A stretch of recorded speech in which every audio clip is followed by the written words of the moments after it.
Ladies and gentlemen, welcome back to another podcast. episode of the What Are We Doing podcast. My name's Levi McCurdy, and this is episode 139 of the What Are We Doing podcast. And I'll tell you what, freaking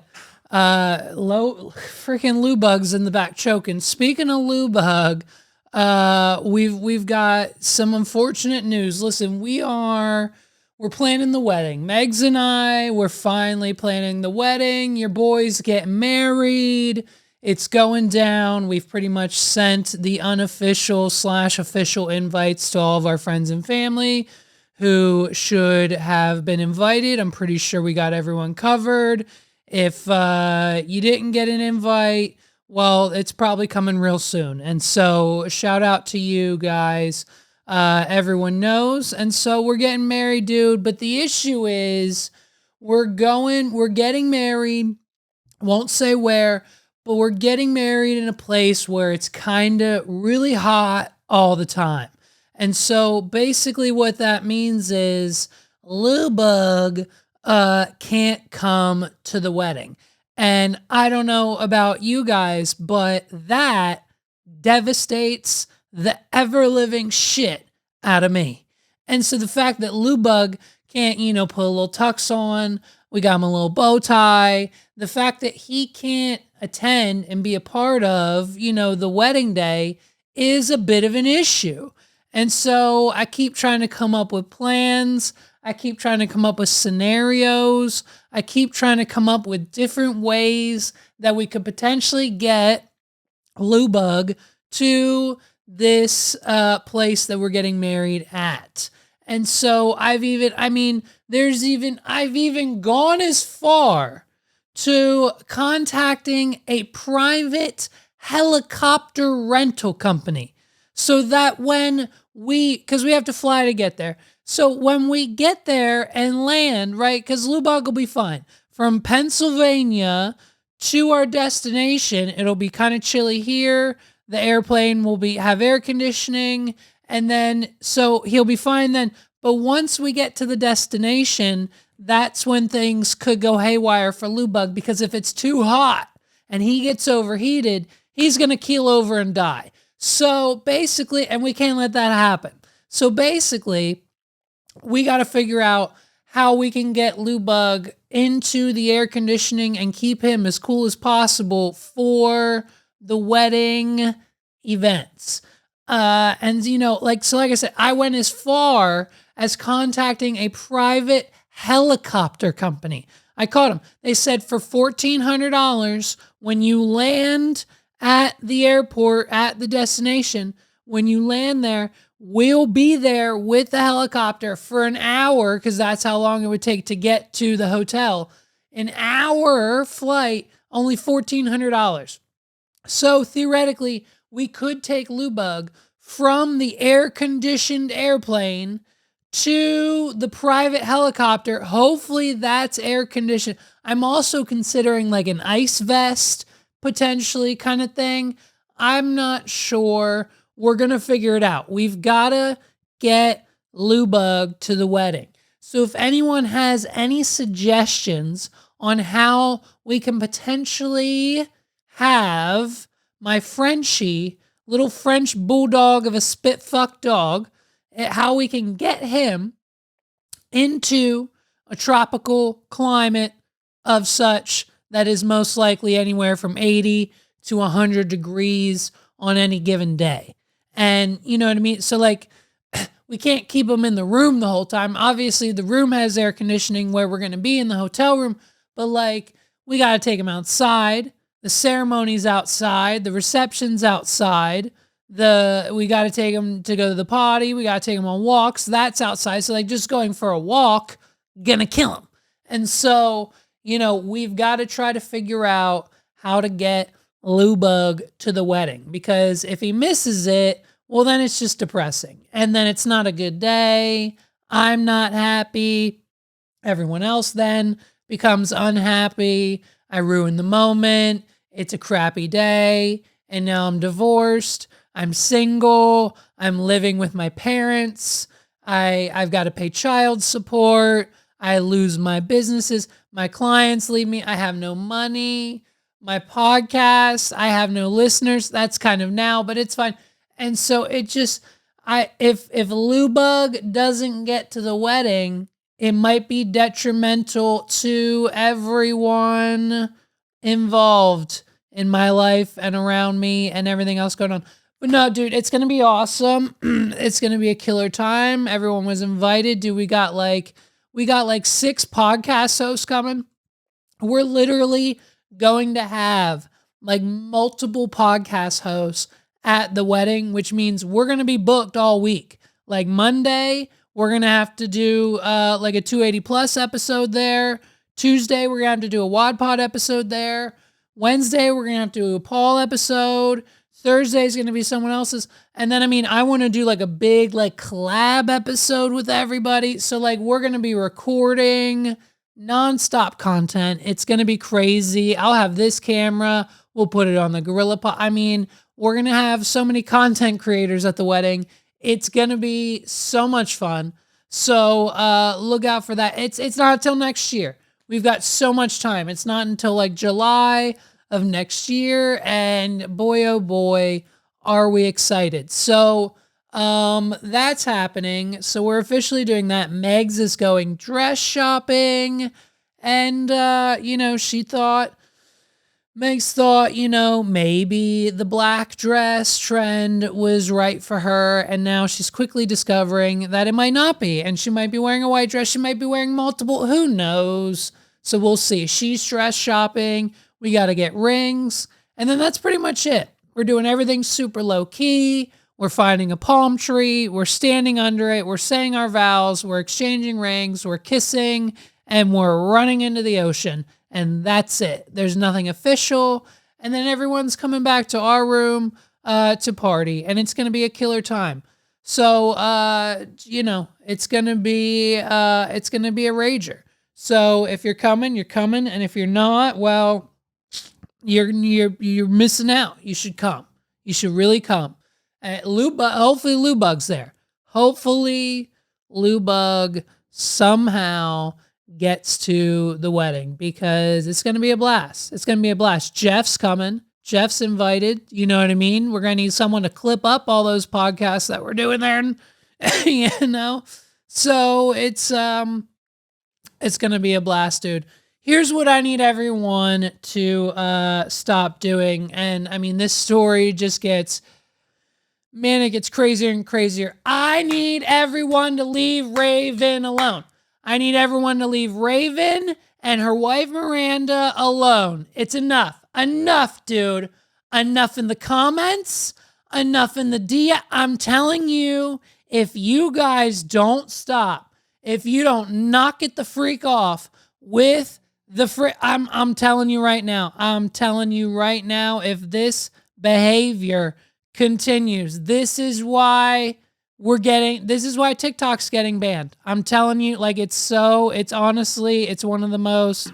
I'm here with Miranda, my wife, to tell you to stop it in the comments. Enough! And stop with the death threats Enough! in her DMs. It is disrespectful to her and in turn disrespectful to me. Dude, how dare you, bro? How dare you? How dare you disrespect Raven? You disrespect Miranda, her wife, which indirectly is a circle, and so it indirectly with the one, because they're married, and so you're disrespecting her, you're basically disrespecting Raven. And so, do you not understand who she is? Do you not understand the staple that Raven Simone plays in the millennial household? Anyone who was born in the 90s, early 2000s, that's so Raven. We've all seen it. We've all seen it. We've all seen the downfall of Orlando Brown, okay? He thinks he's on 19 different drugs at any given time, and I think his latest scandal, his latest mental state is that he has a child with Raven Simone. I don't think any of it is true. I think he's actually might have potentially lost his actual mind, But he says the thing, right? I have a baby with Raven. Nobody knows that. Niblets. So obviously the cast of That's So Raven isn't doing so great in 2024. And so now we have the lady. Are you kidding me? Raven, The View, the Cheetah Girls. You disrespect the Cheetah Girl. The Cheetah Girl. You disrespect Raven, dude? Are you insane? Leaving death threats and nasty comments in her wife, her beautiful, her wife. You should be supporting her. How dare you? And so we dug deep. We found out Lou Bug was one of them. Lou Bug was sending Miranda death threats. How dare you? Lou Bug, I punished him. He's in his crate for the next 72 hours. Lou Bug sent DMs directly to, in a group chat, Miranda and Raven and said, I will come for you, ... Lou Bug. He signed off on it. He put his name on it. So they know who it was. I saw the DM. We have screenshots. It's on screen. Lou Bug sent Miranda and Raven the most heinous.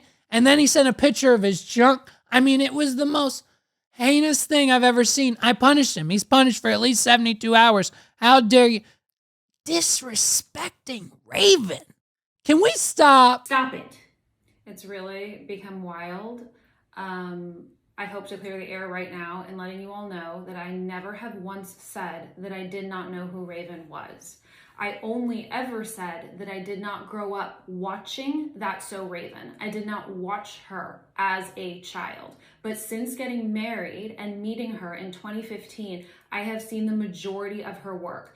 I've also been at a lot of this work. Good. So I mean, backstage That's at right. The View, 25 words or less. The list goes on and on. Look at her, I pissed. love That's So Look at Raven. I think she should have won all the Emmys. I think my wife is endlessly talented. I support her beyond. She also just isn't Raven-Symoné to me. You guys must try. Can you imagine, by the way, can you imagine Raven making her watch That's So Raven and having to explain the premise of the show? Like, okay, I'm a teenage girl, and when I went through puberty, I gained the ability to see the future. And so basically, what this was just a way for me to get myself into and out of trouble and then learn lessons at the end of the day. And by the end of it, it was a big secret. And then everyone knew, and at the end of the day, the show essentially was a metaphor for me coming out, and it was basically my story. So it's me in Raven. So if we could just watch it from start to finish, and then they probably did that for like a whole weekend. And so it was probably a very serious moment in the household. You know what I mean? But dude, the fact that, hey, sweethearts, listen, what do you guys think is going to happen when you tell the 14-year-olds on TikTok that you want them to stop leaving comments that are negative and terrible?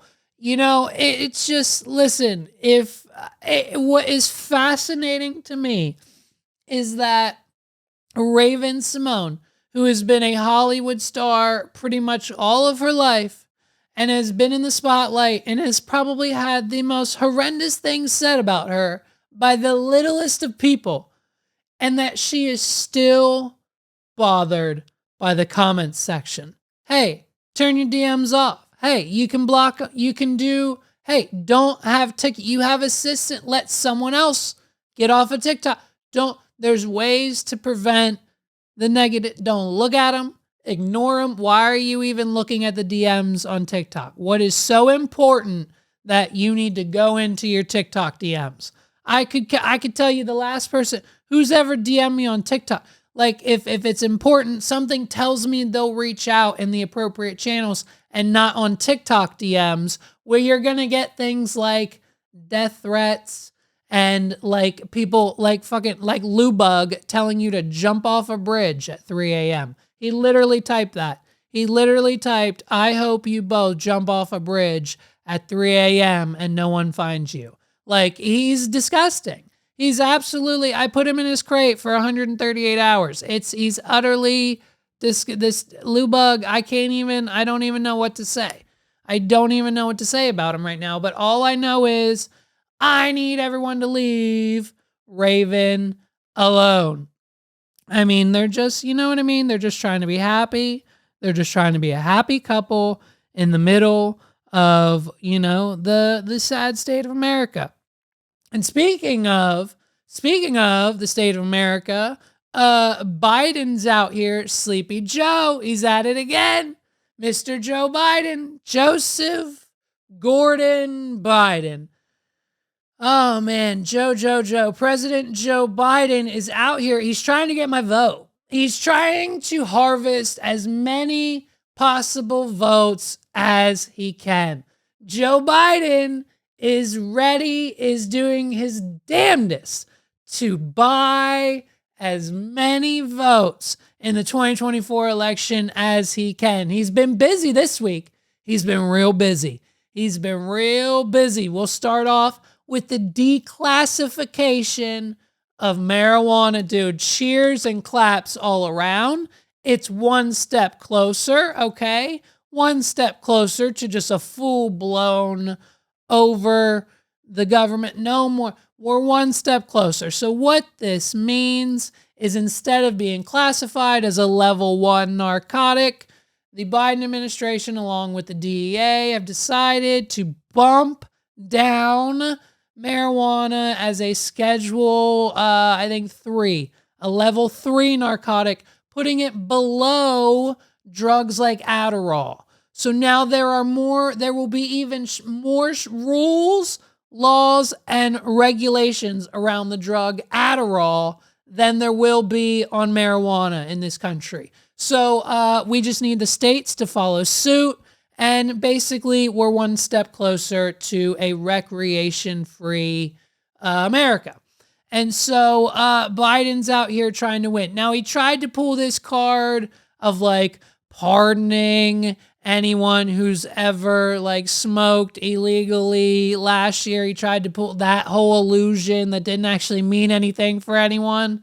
That was a thing. But now with a declassification, you know what I mean? You got things like doctors being able to prescribe it to you now. So if you need it for a medical reason, your doctor can prescribe it and you can pick it up for at CVS or Rite Aid. And then guess what? Most of the time now, the insurance will have to pay for it.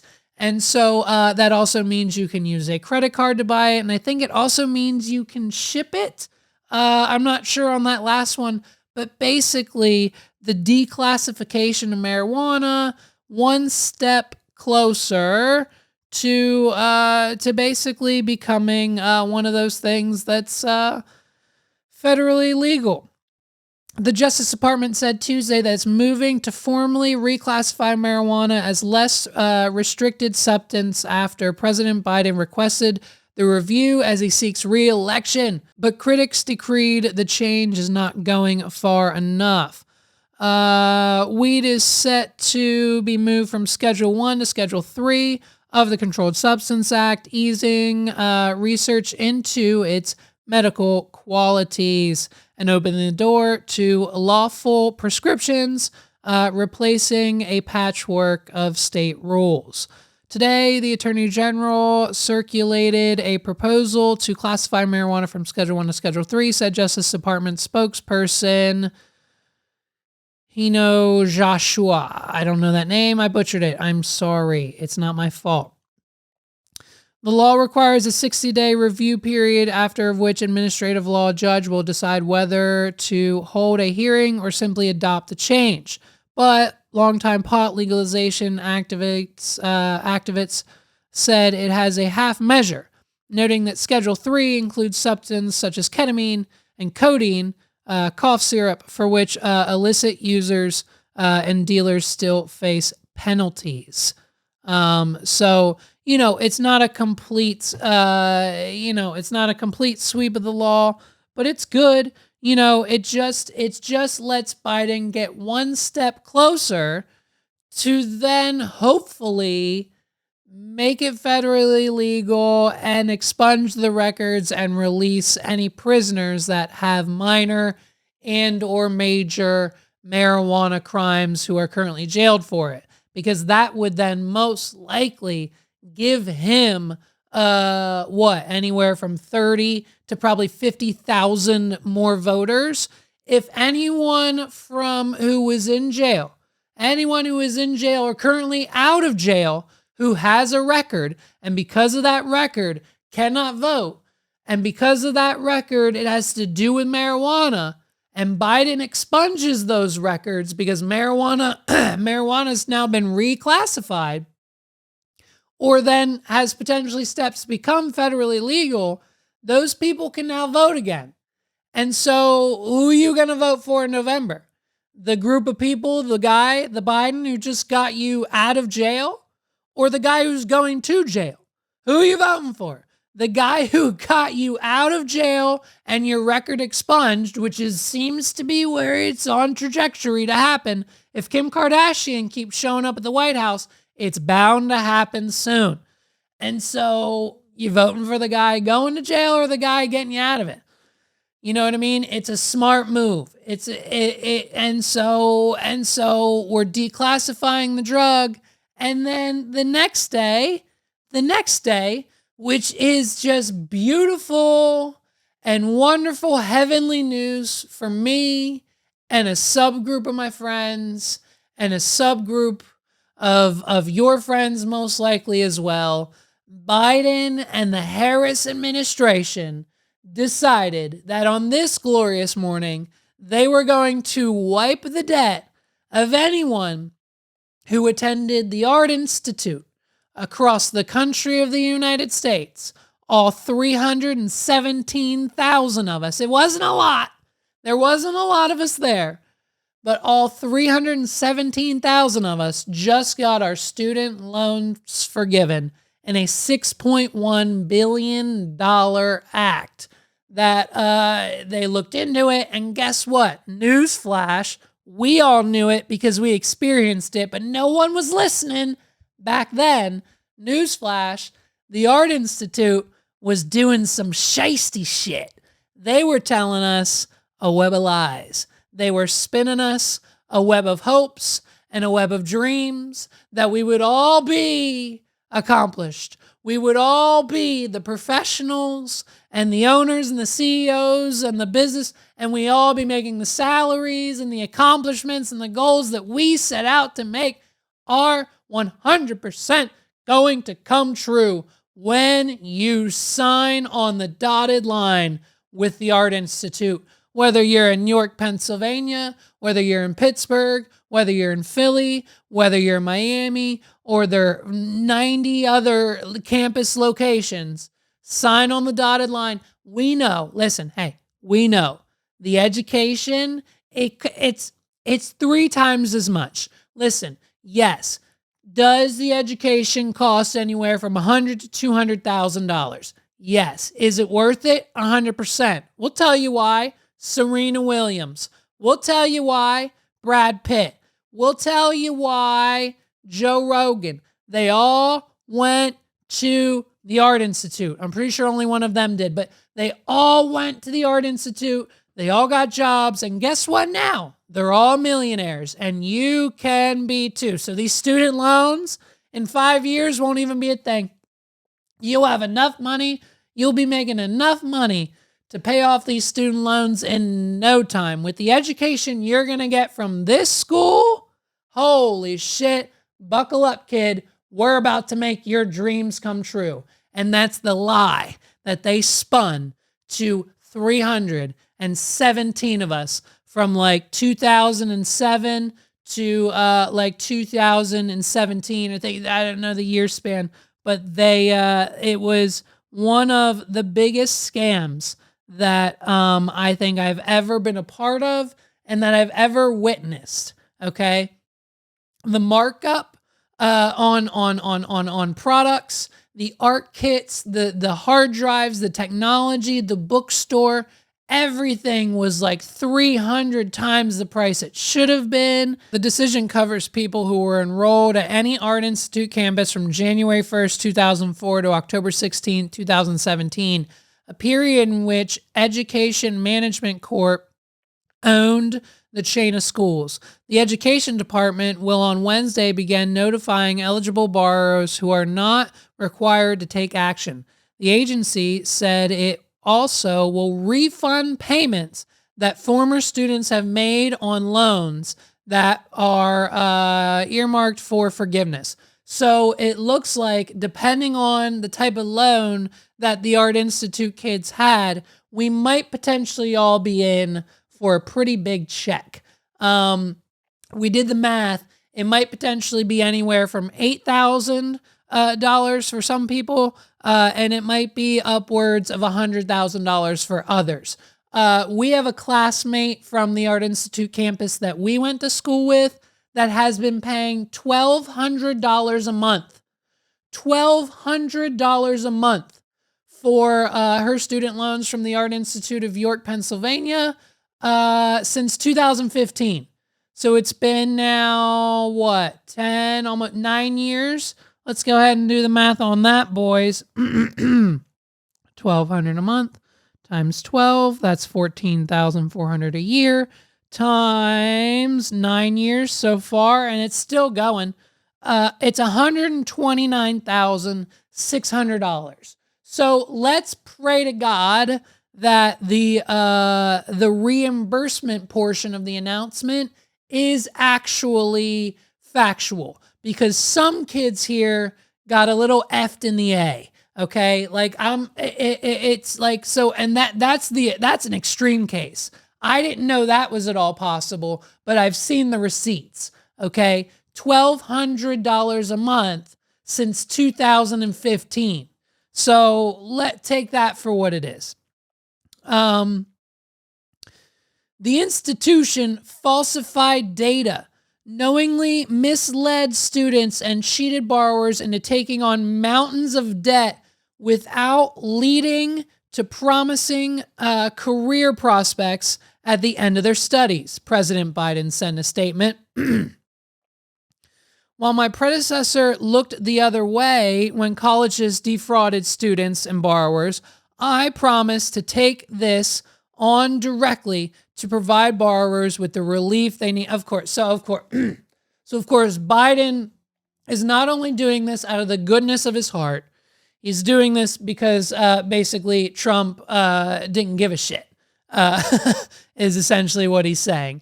And so to make himself seem as if he is better than Donald Trump, he has decided to forgive our student loans. In the case of the Art Institutes, the department said the chain engaged in a widespread misrepresentations about its job placement rates and relationships with employers to get students to enroll. Although the schools advertised that more than 80% of graduates obtain employment in their related field within 6 months, the department found that the figure was closer to 50%. Hey, it's lower. It's lower than 50%.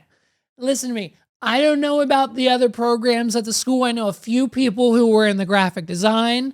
I know a few people who were in fashion. And I know a few people who were in all the other things that the Art Institute had to offer. I was in the web design, web development group of people. We had like 20 graduates. We had 20 graduates in the class of web design students that I graduated with from the Art Institute in the year 2013. And maybe 5 of us, myself included, so myself plus only 4 others out of those 20 to 30 kids actually got internships and then full-time jobs at agencies, design companies, web development projects, and doing things, and are still till this day working in that field. And everyone else was working at Walmart. I think the one kid got a job at AT&T. I think the other kid became a bus driver. I think one of the kids we graduated with is now, or was at one point in time a few years ago, a bus driver. I think the other one works at Hollister. And I think the other one, I think there's a few of them that are unemployed. It's It was the most expensive, most overshot. We all should have went to Hack. We all could have went to Hack and got a $30,000 education and would have been placed better in the work field and have been put on a better trajectory at a community college for a third of the price. But instead, they came out the gate swinging at the Art Institute with a $100,000 education. I'll never forget the day my mother and I, Sandy and I, we went right into that Art Institute office, and she said, I want my son to go to college. This is what he's interested in. Can you tell us a little bit about it? And he'll probably sign up. And the lady said, yeah, we do this, we do that, we do this. And it's only $30,000 a year. And I said, wait a minute. How many years do I have? How many years is the program? And she said, well, it's a 4-year program, but you go over the summer and you can get it done in 3. I said, so 3, 6, 9. So 100,000, it'll end up being $120,000. And she said, yep, that's about the average cost. And my mother goes, hey, lady, stop. Don't say another word about the price, because once he figures out how much money that actually is, he's not going to want to go here. And she was absolutely right. If we would have kept talking, I would have backed out, because once I committed, it was already too late. And I was already in for $100,000. But, it's fine. They scammed us out of it, and now it's all gone. Thanks to the Biden administration. The school promised students ongoing career services, but former employees and borrowers said once students graduated, school staff did not return their calls. Staff also admitted to falsifying graduate earning data, giving prospective students the impression that an education from the Art Institutes would guarantee success. They said that. Oh, trust me, they 1,000% did that at our spot. Shout out to AIY, the Art Institute of York. It's not there anymore, obviously, because of this whole debacle. But, dude, students took on high amounts of debt under false pretenses, according to the department. Many borrowers dropped out of their programs and defaulted on their loans. I mean, yeah, gangster. I haven't paid on my loans in 4 years. Now, half of the time I didn't have to. They started back up, but they want $400 a month. They wanted $400 a month. Guess what else I can get for $400 a month? On lease, 2 Teslas. And guess what? I don't have 2 Teslas because I can't afford 2 Teslas. So that was ridiculous, let alone the people we knew were paying $500 a month. We knew people who were paying $600 a month. And we know people who were paying $1,200 a month, because if you didn't consolidate, and even if you did, depending on when and how you did that, your interest rate, the freaking loan, it never went away. It never stopped. And it was, they were predatory. It was one of the most horrendous experiences. Yeah, we got an education. Yeah, I followed through, dude. I put the work in. I own the company now. Can't take that away from me. Go ahead. You can take the loan. I've said it. I've been saying it on this podcast ever since they announced student loan forgiveness in this country. I think it was 2 years ago. I was on the podcast with Jeff, and I was like, yo, bro, what about $20,000 towards your student loans? How about getting them, all of them erased? Let's go. It just needs to happen. We've been talking about this for years. And when, dude, I woke up, my buddy Sway, shout out to Sway, he's been on the podcast before too. We've got all sorts of people on the podcast who need their student loans getting rid of, you know what I mean? And so it's just been a wild ride, And so meanwhile, Biden's out here. He's trying to get the votes. And the best way, and the only thing that Trump has right now, because he's busy being on trial for 3 different things, prostitutes and real estate and whatever else is going on. Hey, just so everyone's aware, if Trump goes to prison, he can still run for president. You can still vote for him. People still will, and he might win.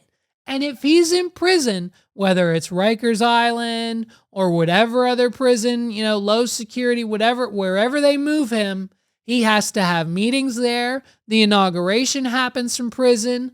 He has to talk to Nancy Pelosi from prison. He has to operate the country from prison. Now, I'm sure that we'll just sign a presidential pardon for anyone with the last name Trump, and then he'll be out in a lickety-split. He'll make a few phone calls if, in fact, he does become one of the first presidents to ever run the country of America from prison, which would be absolutely perfect. If we're going to define America, and if we're going to put our best foot forward, and if we're going to be the example that the rest of the world needs to follow, the leader of the pack, because let's face it, the hierarchy over in England, that whole thing's a mess, okay? Get that family out of there. North Korea's under dictatorship. You can't do anything if you're a female in China. And pretty much all of the other countries are like in poverty or at war. And so, you know what I mean? We're the leaders. And so it would be absolutely beautiful if our 47th president would be that of one running from a prison. A New York State penitentiary is where the next president could potentially lie. But he's on trial. He's on trial, and he's been held in contempt. He's apparently just passing gas. Apparently Trump is taking so much Ozempic, which is a rumor, it's alleged, but apparently Trump is on so much Ozempic, which some of the side effects, I guess, are it makes you gassy. He's just farting up a storm in the courtroom.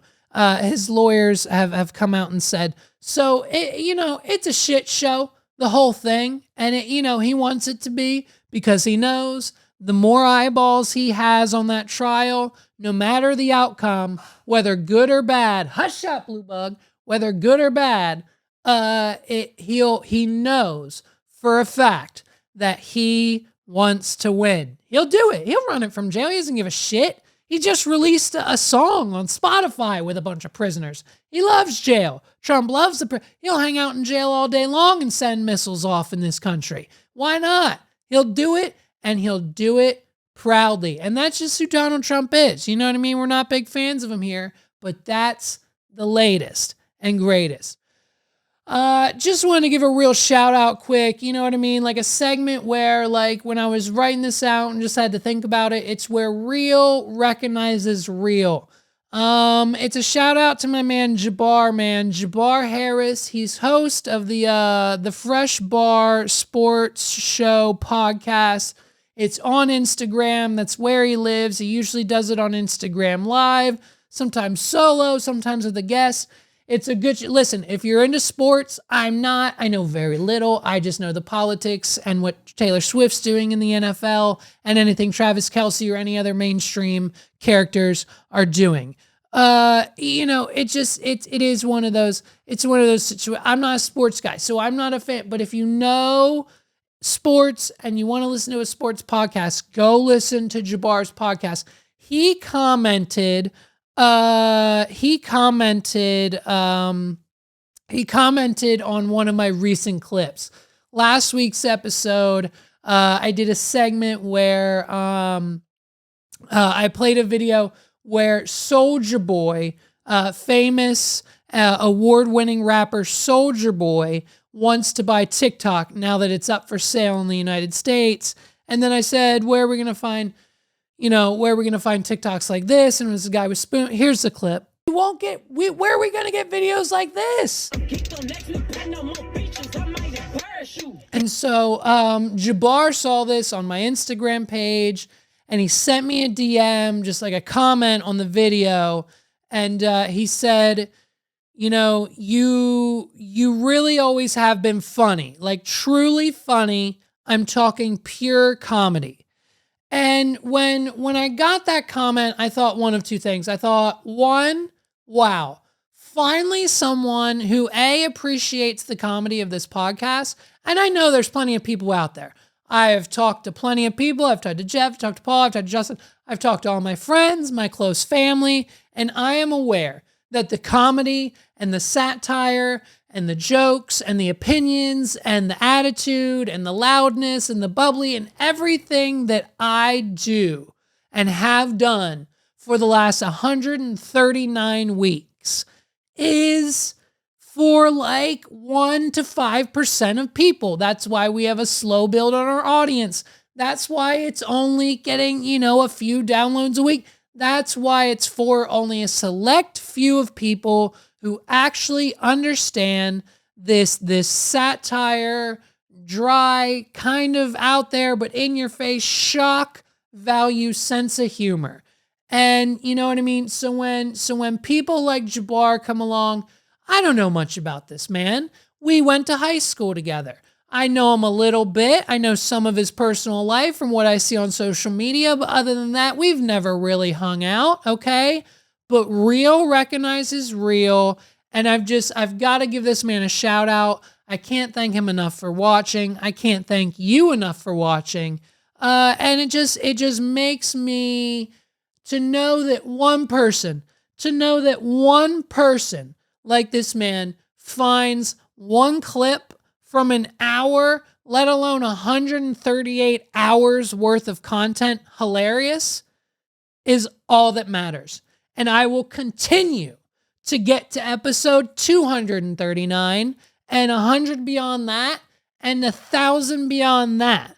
Because if that means even one more person in the next 139 episodes finds something I say within the hour span of shit that spews out of my mouth every week, then it's fucking worth it, dude. And I love it. I love getting one comment in a sea, in an ocean, in what it could only be described as a flood coming down from the heavens, and a man named Noah needs to construct an ark, and he looks exactly like Steve Carell, and he needs to build a big boat because the water is going to flood the town. An ocean of comments that are nothing but your voice, kill yourself, you're terrible, waste of time, I thought you were a girl, the glasses, you're an idiot, shut up, knock it off. It's nothing but negativity. An ocean. I could have a millionaire's yacht up in this studio based on how many negative comments. If I get one from Jabbar or anyone else that I barely know, that I barely talk, I've never talked to, it's worth it. And if that's not your motivation to get the cricket back out, to get the Etsy shop going, to put every single thing you have for sale in your house on Facebook Marketplace, to make yourself another $1,000 this week, if you need to do whatever it is that you thought you weren't going to do, write it down, execute, and go do it. Because if that's not motivation enough, I don't know what is. I don't know what else you're looking for, because that's all you're going to get. You have to hustle and grind for at least 140 hours plus at this point, with other podcast guest appearances plus 2-hour episode. It's got to be easily 200 hours plus of content that I have distributed in the last 3 years to only have one positive fucking comment. Then whatever it is that you're doing that has 3 to 5 to 10 to 15 people liking your shit every time you post, then you've got nothing else to do. Then get to work. Because if you've got more support, than one comment in 3 years, then by God, you should be a millionaire by now. Put in the work. Let's go. You've got plenty of time. Get off TikTok, stop scrolling, and get to work. If that's not enough motivation, in a sea of people, of idiots, of people like freaking, of people like of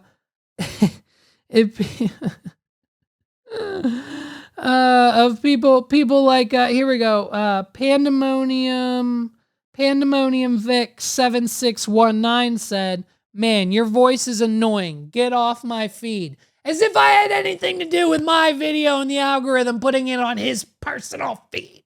Like, let's go, babes. I'm motivated. be motivated by the negativity, be motivated by the positivity. Shout out to Jabbar. Go watch his podcast. Go watch all my other friends' podcasts. 280 plus. The Pedal Collaborative's coming soon. I shouldn't have said that, but it's dropping soon. So be on the lookout for that. Follow that YouTube channel if you haven't already. If you're into guitars, if you're into music, go to YouTube, type in the search bar, The Pedal Collaborative, hit subscribe. You'll never guess what's coming soon. You're going to want to buckle up. And guess what else? Join the Patreon. Want some free presets every month? Join the Patreon. The Pedal Collaborative. I'm posting all the friends. Let's go, babes. I can't wait. I'm so done. If you get one positive comment on your post this week, double down on what you're doing and make it happen. There's no reason you shouldn't be making money every single day doing what you love, let alone doing it for nothing. Because Lord knows I haven't made a penny from this podcast, let alone anything else. So it's just, man, it's people like that that'll keep you going when things are down. And then when it's random and you don't expect it, it makes it that much better. So shout out to you. Real recognizes real, dude. I'll say it once again. If you don't stop leaving Raven and her wife alone and stop sending hateful comments, we're going to find you. Thank you. Dude, okay, here we go. We've got another update. Kendrick released a timestamp. Kendrick thought he'd be cute and release yet another diss to Drake with a timestamp. Now, we all know, shout out to the 280 Plus podcast, we all know the timestamps are Drake's thing, so that's hilarious. 616 in LA. Let's not pretend like the 616 is a jab at Drake. Let's not pretend like that's a thing. And let's also not pretend as if the 616 in LA producer credits Soundwave and Jack Antoff, the main producers of Taylor Swift music, babe. So basically, we've got a tailor-made diss track from Kendrick Lamar. Hey, love that for him. And so it's okay. Again, it's okay. I rewound it a couple of times to hear the diss. The last one was better, I guess, if I had to compare the two. Listen, here's the thing about it. Kendrick Lamar is making these songs for Drake.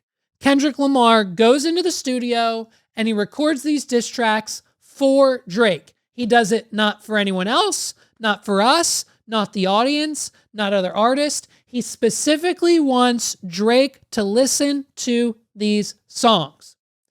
Drake, in his response with Push-Ups, the Tupac track, anything else he's going to release, Drake releases music for us first. Drake is releasing the music for the audience, for the Spotify, for the Billboard, for the articles, because he knows if he makes a song that we all want to listen to, in the end, it's going to get more talk, more chatter, more listens, more downloads, and that means victory, okay?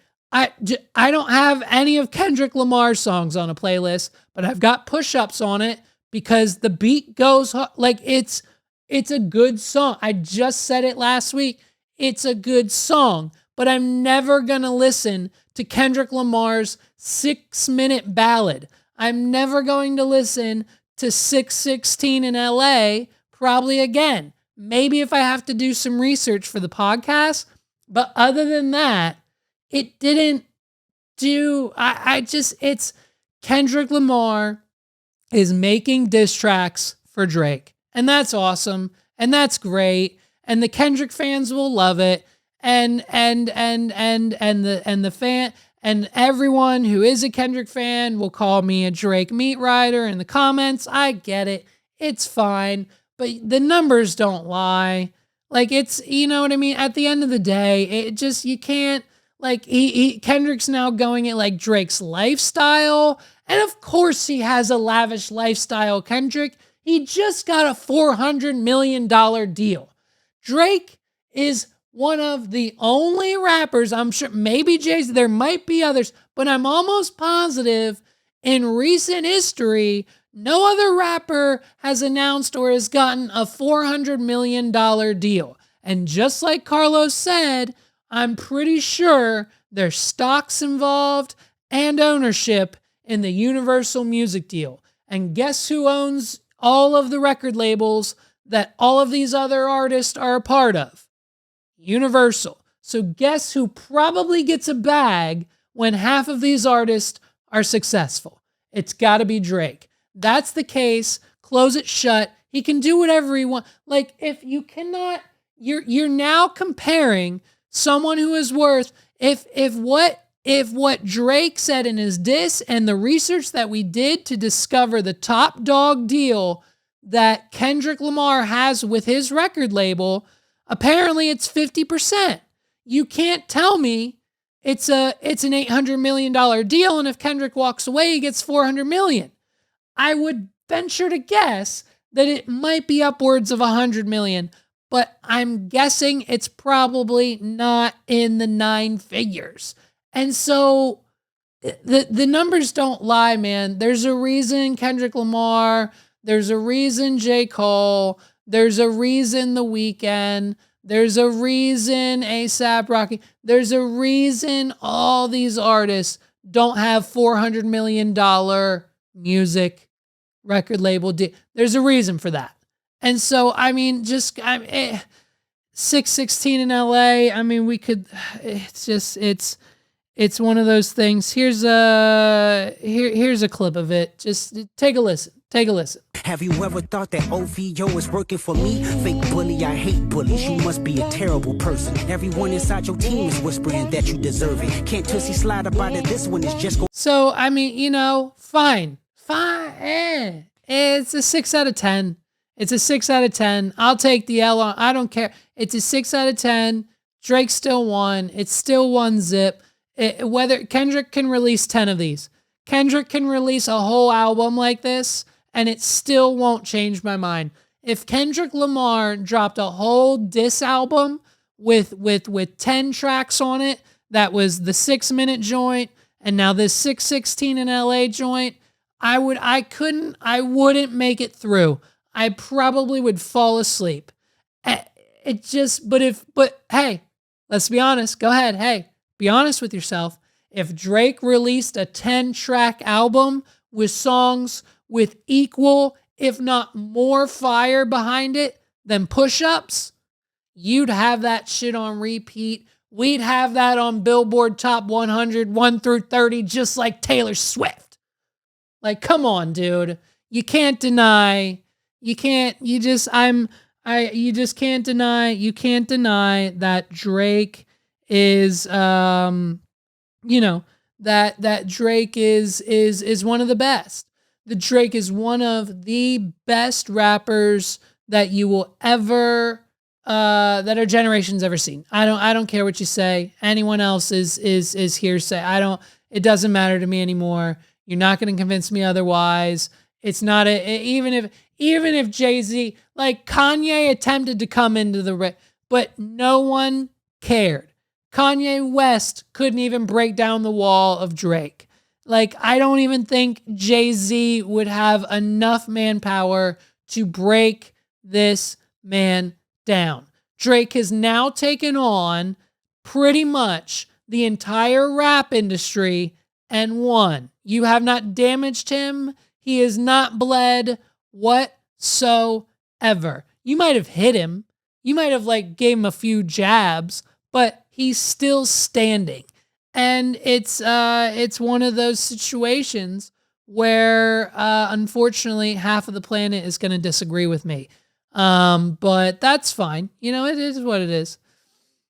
The last story of the week, man, a little bit of sad news, a little bit of mourning, a little bit of I'm sorry to see him go, but R.I.P. Uncle Johnny. Listen, there's nothing more that I enjoyed just every day. Actually, it's crazy that we talked about the Art Institute at the beginning, because as soon as I graduated in 2013, I moved out of my mom's house and I got an apartment with my friends in the middle of York City. But my job, my internship that turned into a full-time job essentially immediately after college was in Ephrata in Lancaster. And so it was probably a 45 to 60 minute drive from my apartment every day to work. And so being up that early and having to be at the office at, 8, 9 a.m., 10 a.m., whenever we strolled in, I listened to the radio the whole way. And for those of you in the central PA area or even across the country, I'm pretty sure it was, syndicated on multiple channels. Anyone who knows the Elvis Duran morning show was just a staple of my morning drive every single day, Monday through Friday, whether it was Danielle or when Bethany was on the show way back then, Straight Nate, Scary, everybody, the guests they would have on, artists they would have on, Chef Bobby Flay, they would have on Uncle Johnny, of course, the stories that man would come on and tell, the cocktails, the rambling, the Sinatra, the Fire Island. I mean, it's the reason why Elvis Duran in the Morning Show has won awards. It's the reason why it's the #1 radio show, I think. I don't know if they've passed Howard Stern. I don't know if they can because of the type of radio they're on, but he's got the platinum, the gold microphone. There's a reason this man, Elvis Duran, he's hilarious. His cast and crew, the bits, the prank phone calls. What do they call them? I can't even. It's the thought is escaping me right now. But just everything. I listened every morning, and every time Uncle Johnny was set to call in, every time Uncle Johnny was in the studio. Every time Uncle Johnny had something recorded, the phone taps, that's what it was called. Anytime Uncle Johnny was involved, you knew it was a good show. There were times where I would even go on the iHeartRadio app and re-listen to episodes knowing that he was there because of how funny they were, because I was on my way home. There were times where I would listen to Elvis Duran in the morning on my way home at 5 p.m. in the afternoon, because that's how good the show was. And so, and still is theoretically. And so now it's just this, it was a family, a community. People would call in, people would participate. It would just be everything with Uncle Johnny. Hello, lady. You know what I mean? You could call in and get a t-shirt at any point in time. It was and is the #1 morning show, and to find out unfortunately that Uncle Johnny has passed away, they posted this clip. We'll play a compilation here of Uncle Johnny, some of his memorable moments. He's hilarious. He's a hilarious, funny old gay man who just knew how to make anyone laugh, whether you were gay, straight. He didn't care. He was just so off the cuff funny. Here we go. Here it is. Let's laugh with Uncle John. I'm old and I'm gay and I wear a toupee. It's very true. What do you call a guy with a small penis? What? Justin. Justin. Just in. Johnny, I got to be honest. You're nailing these. What does Elvis call a guy with a small penis? What? He doesn't. Dude, so RIP, our thoughts, our prayers go out to that whole family. Unfortunately, my morning commute has since COVID been not a thing anymore. Sometimes in the morning, if I'm dropping off Ollie, which is sometimes rare, I'll still listen, but not as often as I have, unfortunately. But I know they're probably feeling it. They're probably celebrating, you know what I mean? Anytime Uncle Johnny came in at 10 a.m., he was making margaritas and cocktails. So I'm sure That's exactly what Elvis and the crew did today. Shout out to them. You know what I mean, dude? Uncle Johnny is a character and a person who will just, I think, live on for anyone who listen or anyone who knows of the Elvis Duran Morning Show forever, dude. He's dude, it's crazy. You know what I mean? It's crazy to just when these things happen. So we're going to end on that. Ladies and gentlemen, thank you so much for listening to another episode of the What Are We Doing podcast. My name's Levi McCurdy, and I can't thank you enough for rocking with me another week down. Next week is 140 episodes, and when I tell you, you're not going to want to miss next week, man. We've got so many big stories, so many things planned. We've already recorded half the episode. You have no idea what is coming next, so please, by all means, hit that subscribe button, and right beside it's a bell. Click OK after that, and you're all set. You're not going to want to miss a thing. Because if you do, you know what I mean? You're going to miss probably one of the biggest episodes, one of the biggest guests, one of the biggest moments of this podcast history is probably most likely coming if everything's ready and in place in time, which it most likely should be because we've got it, most of it done now. Probably one of the biggest episodes ever. So episode 140 next week. You're not going to want to miss that. So hit the subscribe button, hit the bell, hit the follow, hit the like, the whatever platform you're watching this on. TikTok, shout out to you if we're still up there. If it's gotten banned, so be it. We'll see you on Instagram or Vine or whatever Elon or Tom from MySpace decides to bring back, or if hopefully with the help of Kevin O'Leary and Soldier Boy, TikTok will never die in America. So let's pray, let's hope, let's get behind those two and do everything we can, whether it's a GoFundMe or whatever. Let's make sure we save TikTok, dudes. So shout out to you guys. Thanks for listening. I'll see you next week. Until then, have a great one. Have a good weekend, everybody. Peace.